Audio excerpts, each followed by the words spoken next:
4টি হার্ড ডিস্কে সব তথ্য দেওয়া হয়েছে, রাজ্যের তরফ থেকে বলা হয়েছে, কিন্তু রিপোর্ট বলছে একটি ক্যামেরার ফুটেজ দেওয়া হয়েছে, এমনই মন্তব্য করেছেন প্রধান বিচারপতি। শুনুন একবার। 7 to 8 hours of footage is given. Ask your police team. Has that? Just 1 second. Has the DVR been handed over to? Yes. This is what happened.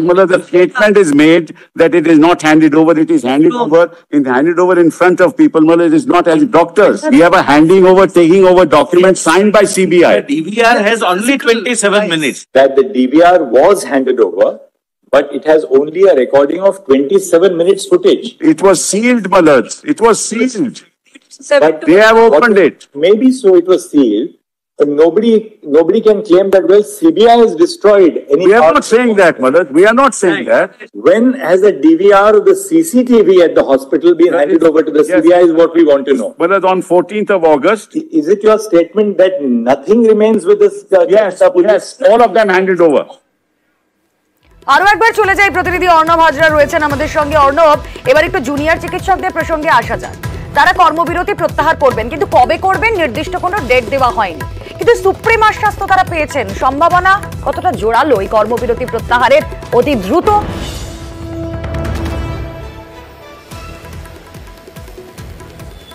দেখো, রুমেলা, এক্ষেত্রে একটা বিষয় রয়েছে, স্বস্তি এবং অস্বস্তি দুটোই কিন্তু লুকিয়ে রয়েছে জুনিয়র ডাক্তারদের। স্বস্তির কথা যদি বলো, তাহলে যে 5টা পয়েন্ট নিয়ে এতদিন আন্দোলন করছে জুনিয়র ডাক্তাররা, সেই 5টা পয়েন্ট সুপ্রিম কোর্টের শীর্ষ আদালতের নজরবন্দি তারা করতে পেরেছে এবং সেই পয়েন্টগুলো অ্যাড্রেস করতে পেরেছে মুখ্যমন্ত্রী, রাজ্যের যিনি হেড প্রশাসনিক প্রধান আমাদের মুখ্যমন্ত্রী, তার পাশাপাশি সুপ্রিম কোর্টে। এবং এই যে মিটিং হয়েছে, কি হয়েছে না হয়েছে, সেটা সুপ্রিম কোর্টের অর্ডারের মধ্যে লিপিবদ্ধ থাকছে। অর্থাৎ আজ থেকে 50-100 বছর পরেও যদি হয়, সুপ্রিম কোর্টের অর্ডারটা থাকবে, সেখানে কিন্তু এটা নজির হিসাবে থাকবে। সেটা যদি তাদের স্বস্তির হয়, পাশাপাশি অস্বস্তির জায়গা তারা পয়েন্ট আউট করছে তাদের সিনিয়র অ্যাডভোকেট ইন্দিরা জয়সিং, যে কারা এর জন্য দায়বদ্ধ। অর্থাৎ এই জুনিয়র ডাক্তাররা বা ডাক চিকিৎসক সমাজ কাজ করার মধ্যে 3টে জায়গার সঙ্গে তারা সম্পর্কযুক্ত থাকেন। এক, ওয়েস্ট বেঙ্গল মেডিকেল কাউন্সিল, যারা তাদের রেজিস্ট্রেশন দেয় আমরা জানি, তার পাশাপাশি তাদের বিশ্ববিদ্যালয়, হেলথ ইউনিভার্সিটি আর স্বাস্থ্য দপ্তর। এই 3টে ডিপার্টমেন্টে কোথাও কিন্তু সেভাবে নড়চড় সরানো হয়নি। তাদের দাবি ছিল, সেটা রাজ্য মেনে নিয়েছে। গতকাল বৈঠকের পর 2 স্বাস্থ্য অধিকর্তা এবং শিক্ষা অধিকর্তা তাদের সরিয়ে দেওয়া, এই বিষয়গুলো মেনে নেওয়া হয়েছে। কিন্তু এমসি অর্থাৎ মেডিকেল কাউন্সিল, তার কোনো রদবদল হয়নি এবং রাজ্যের যে প্রশাসনিক কাঠামো, তার মধ্যে কোনো রদবদল হয়নি। এবং এই ঘটনার জন্য কারা ফিক্সেবল, অর্থাৎ রেসপন্সিবিলিটি কাদের, তাদের যদি না নির্দিষ্ট করা হয়, তাহলে তারা কিভাবে কাজ করবেন, কারা তো সেই একই সিস্টেমে কাজ করতে কর্মবিরতি ছেড়ে ফিরবেন, তারা আবার যে একই রকম রোষের শিকার হবেন না, একই রকম ঘটনার পুনরাবৃত্তির মুখোমুখি হবেন না, সেটাকে নির্দিষ্ট করে দেবে। অর্ণব, তুমি একটু আমাদের সঙ্গে থাকো, আইনজীবীদের কিছু বক্তব্য শোনা যাক। কি কি হলো শুনানিতে এবং কোন কোন অংশ আজকে উঠে এসেছে? আমি প্রথম থেকে শুনানি যাবে, মানে যেভাবে হয়েছে ক্রনোলজিক্যালি এক্স্যাক্টলি ওইভাবে আমি এক্সপ্লেইন করব। ফার্স্টে it is started with the submission of the status report. এটা 3 নম্বর status report, the 3rd status report submitted by CBI. প্রথম দিন 20 তারিখে স্ট্যাটাস রিপোর্ট সাবমিট হয়েছিল, 22 তারিখে হয়েছিল, 9 তারিখে হয়েছিল, তারপর আজ হলো। তো তার বেসিসে প্রগ্রেস অফ দ্য ইনভেস্টিগেশন বা তদন্তের অগ্রগতি নিয়ে অনেকগুলো দিক সিবিআই নিয়ে এসছে। আমরা লাস্ট অকেশনে 9 তারিখে মিস্টার ইদুলজি আর্গু করেছিলেন অনেকগুলো সায়েন্টিফিক এভিডেন্সের পয়েন্ট নিয়ে। সেই ম্যাক্সিমাম দিকগুলোই হয়তো সিবিআই কভার আপ করেছে, যেটা আমরা চিফ জাস্টিসের অবজারভেশন থেকে শুনতে পেলাম। যেহেতু ম্যাটার খুবই সেন্সিটিভ এবং এই মামলায় অনেকগুলো মাল্টি লেয়ার্স ইনভেস্টিগেশন হচ্ছে, this is a broad matter. Multi layers ইনভেস্টিগেশনের জন্য অনেক টাইপের অ্যাকিউজ রয়েছেন, এখানে সাসপেক্ট রয়েছেন, যেটা চিফ জাস্টিস বা কোর্ট চাইছেন না কোনো রকম তদন্তের গতি প্রকৃতি কোন দিকে যাচ্ছে সেটা যাতে কেউ জানতে না পারে। বাট মহামান্য আদালত আজ এটাকে সাধারণ লোককে আশ্বস্ত করেছেন, বারবার উনি এটাকে বলেছেন যে সাধারণ লোকের ঘাবড়ানোর কোনো জায়গা নেই, যে তদন্তে এত দেরি হচ্ছে কেন। হ্যাঁ, as an advocate also I feel that সিবিআইকে একটা কমপ্লিট টাইম দিতে হবে, কারণ সিবিআই এই মামলায় 5 দিন পর থেকে এসছেন। প্রথম 5 দিনে যে গোল্ডেন আওয়ার্স ছিল ইনভেস্টিগেশনের, তার মধ্যে অনেকগুলো এলিগেশনস আছে to bury of this evidences, evidence destruction, evidence manipulation, lot of things have been altered. তো সেই দিকগুলোর পর যে বাকি যে দিকগুলো আছে সেখান থেকে সিবিআই ইনভেস্টিগেশন শুরু করলো। ইনভেস্টিগেশন শুরু করার পর সায়েন্টিফিক এভিডেন্স পাওয়া, বাকি দিকগুলোকে ডেভেলপ করা, মাল্টি লেয়ার স্ক্যানার করা, সেই জিনিসগুলোর মধ্যে ন্যাচারালি রিজনেবলি কিছুটা টাইমের দরকার। সেই টাইম কমপ্লিট হবে, তারপর সিবিআই চার্জশিট জমা দেবেন। তো সাধারণ লোকরা আশ্বস্ত থাকতে পারেন যে সিবিআইয়ের গতি প্রকৃতি নিয়ে কোর্ট যেটা অবজারভেশন দিয়ে, যেটা কোর্ট নিজেরা মনে করছেন, তো that is vital, number 1। Number 2 হচ্ছে গভর্নমেন্ট অফ ওয়েস্ট বেঙ্গলের তরফ থেকে সামহাউ অর আদার কোর্টের কাছে বারবার প্রেয়ার করা হচ্ছিল যে জুনিয়র ডক্টরদের সঙ্গে সেটেলমেন্ট হয়েছে, গতদিন অনেকগুলো দাবি মানা হয়েছে, চিফ মিনিস্টার অনেকগুলো এসিউরেন্স দিয়েছেন, তাহলে জুনিয়র ডক্টররা এখন কবে কাজে ফিরবে। So this prayer was in nature that the junior doctors may be forced to join back to the work. Court আগের যে অর্ডার রয়েছে জুনিয়র ডক্টরদের নিয়ে, সেই অবজারভেশনে কোনো রকম মডিফিকেশন করেননি, same order is existing. In the meantime last day also government of west Bengal junior ডক্টরদের আশ্বস্ত করেছেন বা সবাইকে যে জুনিয়র ডক্টররা যদি কাজে ফেরে তাহলে ওনাদের উপর কোনো পিউনিটি বা ডেট্রিমেন্টাল অ্যাকশন নেওয়া হবে না। আজ রাজ্যের তরফ থেকে কপিল সিবাল এপিয়ার হয়ে সেই জিনিসটাকে আবার রিএনফোর্স করেছেন, রিএফার্ম করেছেন যে ওনারা কোর্টের কাছে জানাচ্ছেন স্ট্রংলি যে ওনারা জুনিয়র ডক্টরদের এগেনস্টে কোনো স্টেপস নেবেন না। তারপরের পরিস্থিতি তৈরি হলো তাহলে জুনিয়র ডক্টররা কবে কাজে যোগ দেবে। তখন জুনিয়র ডক্টরদের হয়ে যিনি এপিয়ার হচ্ছিলেন সিনিয়র অ্যাডভোকেট ইন্দিরা জয়সিং, উনি জানালেন যে আমরা এখন ডিসিশনটা আমি এই মুহূর্তে জানাতে পারবো না, I can't give a date, because এই ডিসিশনটা নেওয়া হয় জেনারেল বডি মিটিংয়ের পর।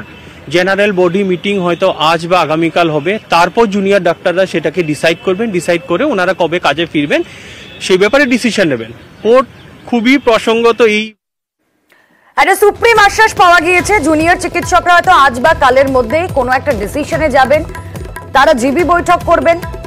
জুনিয়র চিকিৎসকরা, আন্দোলনকারী জুনিয়র চিকিৎসকরা এই সুপ্রিম আশ্বাসের পর কি বলছেন শোনা যাক। জুনিয়র ডাক্তাররা কাজে ফিরবেন কিনা সেটা অবশ্যই আমাদের যে প্যান জেনারেল বডি মিটিং হয় সেটা আমাদের আইনজীবীও তুলে ধরেছেন, দেখবেন সেই জেনারেল বডি মিটিংয়েই ডিসাইড হয়। আজকে জেনারেল বডি মিটিং হবে, সেই জেনারেল বডি মিটিং ডিসাইড করবে। 4 জনের পদত্যাগের কথা মুখ্যমন্ত্রী ঘোষণা করেছেন, সেটা আমরা পজিটিভলি নিচ্ছি। এখন বিভিন্ন মেডিকেল কলেজে যে থ্রেড সিন্ডিকেট চলতো, ফেল করিয়ে দিত, জোর করে তাদের হোস্টেলে থাকতে দিত না, মারধর করতো, এই ধরনের ঘটনা বহু অভিযোগ আছে।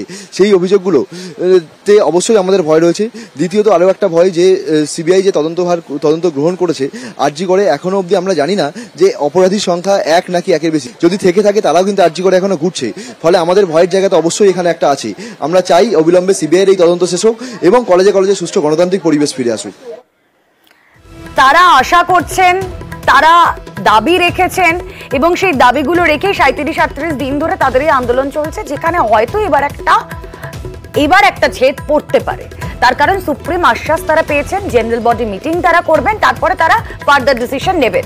সরাসরি চলে যাই, অর্ণব হাজরা প্রতিনিধি রয়েছেন আমাদের সঙ্গে। অর্ণব, জুনিয়র চিকিৎসকদের সঙ্গে পরবর্তীতেও আমরা কথা বলবো, কিন্তু এখনো প্রাথমিকভাবে কথা বলে যা বুঝতে পারছি তাদের মধ্যে এই lack of security, lack of safety, ভয়, এই ব্যাপারটা কিন্তু কেটেও কাটছে না।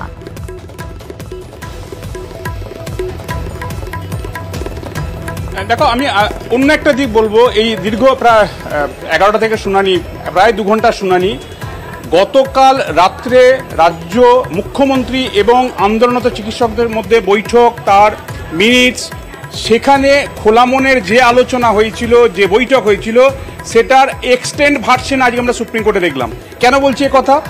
আজকে যখন সুপ্রিম কোর্ট প্রশ্ন তুলছে চুক্তিভিত্তিক কর্মীদের দিয়ে যে 36 ঘন্টা চিকিৎসক কাজ করছেন তার নিরাপত্তা দেওয়াটা ঝুঁকির, এটা করা যায় না, এই জায়গা থেকে, এবং একই সঙ্গে জেন্ডার বৈষম্য, অর্থাৎ মহিলা চিকিৎসক 12 ঘন্টা ডিউটি করবেন, হয়তো সেখানে মেল যারা ডক্টর রয়েছেন তাদের ডিউটি আওয়ার্স অন্য হবে, এটাও হতে পারে না। এই যখন প্রশ্ন এলো এবং একই সঙ্গে যে প্রোগ্রেস, অন্তত আরজি কোন হাসপাতালে যে নিরাপত্তার বন্দোবস্ত সেটার প্রোগ্রেস স্লো, এই কথাটি বললেন সিজিআই, তখন রাজ্যের তরফে খোলা মনে সদিচ্ছা সরাসরি বলা হলো, যেটা নিয়ে এই শুনানিতে এলো, যে 19 অগস্টের রাজ্যের যে নির্দেশিকা স্বাস্থ্য দপ্তর দিয়েছিল সেটা আমরা 2টো ক্লজ ডিলিট করে দেবো। অর্থাৎ রাজ্য আরও এক ধাপ এগোলো।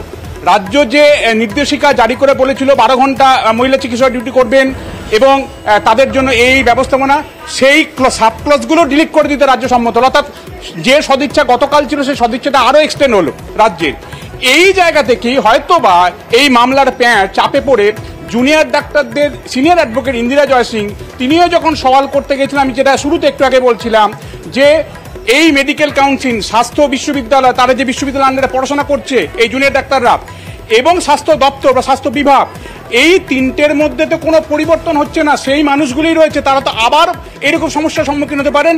এইরকম একটা পয়েন্ট উত্থাপন করলেও শেষমেশ তাদের তরফে জুনিয়র ডাক্তারদের আইনজীবী, রাজ্য যখন নিজে বলছে বিজ্ঞপ্তি আমি ওই ডিলিট করে দেবো ওই অংশ সুপ্রিম কোর্টে পর্যবেক্ষণের পর, তারাও বলছে যে আমরা আমাদের কর্মবিরতির সিদ্ধান্ত প্রত্যাহার করে নেব, কারণ সুপ্রিম কোর্ট যেহেতু তার অর্ডারের মধ্যে তাদের এই 5 পয়েন্ট ডিমান্ডটাকে নোট করছে, তার কতটা ফলশ্রুতি হয়েছে, কতটা ফলাফল এসছে আন্দোলনের পর সেটাও রেকর্ড করছে, মিটিংয়ের ফলাফল রেকর্ড করছে, তাই তারাও এই কর্মবিরতি প্রত্যাহার করবে, কাজে যোগ দেবেন। পিউনিটিভ অ্যাকশন গতকাল মুখ্যমন্ত্রী বলেছে নেওয়া হবে না, মিনিটসের সিদ্ধান্ত হয়েছে, আজকে রাজ্য সেটা আবারও বললো। সেই জায়গা থেকে অর্থাৎ রাজ্য বলল আমি বিজ্ঞপ্তি 19 আগস্টে বিজ্ঞপ্তি আমি দরকার হলে দুটো ক্লাস ডিলিট করে দেবো, সেই সঙ্গে জুনিয়র ডাক্তাররা বললে আমরাও কাজে ফিরবো, তবে আমাদের সমস্ত আজ পর্যন্ত 37 দিনের সিদ্ধান্ত একেবারে আমাদের নজরটা এদিকে। আমি খুব সংক্ষেপে আমার সঙ্গে গেস্ট রয়েছেন, তার কাছেই যাই। অরিন্দম দাস রয়েছেন, বিশিষ্ট আইনজীবী। খুব একটা পজিটিভ দিশার কথা কিছুক্ষণ আগে আপনি বলছিলেন না, আসলে যে কোনো কিছু শেষ যদি একটা পজিটিভ নোটে হয় তাহলে আগামী পথ চলাটা আরো প্রশস্ত হয়।